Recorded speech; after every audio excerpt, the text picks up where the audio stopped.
Hi, third graders. Today our goal is I can understand that illustrators show time passing in the pictures to give information about a story.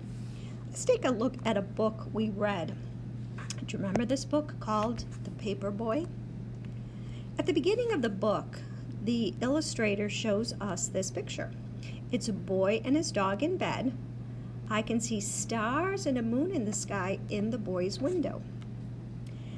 Now, in the next illustration, I can see that the boy is eating cereal and his dog is munching on some food. When I look out the window, I see it is still dark and there are stars. So this makes me infer that it must be very early in the morning.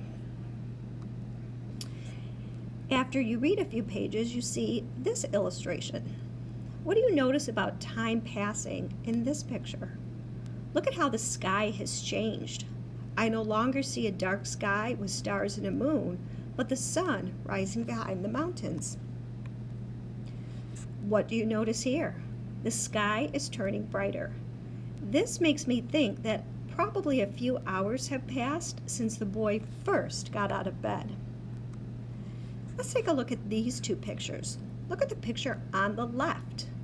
Do you notice the light is on in the room? What do you think caused it? Is it actually a light on, or is it light coming through a window? Now in the picture on the right, the boy has pulled down the shade. Why would he need to do this? Because the light is coming through his window and he still wants to sleep. This tells me that it's already morning. So as you can see from the paper boy, the illustrations really show us that time is passing. Let's take a look at this book called Our Tree Named Steve. Do you remember this? In this story, the family has bought land and wants to build a house. The kids really love this one tree, but do you remember Sari can't pronounce tree, so she calls it Steve. Well, the family loves the house so much that the tree so much that the builders saved it, and Steve becomes part of the family's life. How can you tell time has passed in this illustration? Do you see that the leaves are falling? There's a big bag of leaves behind the tree. Also, look at Lindsay and how much she has grown. The illustration doesn't just show changing seasons, but that years have passed.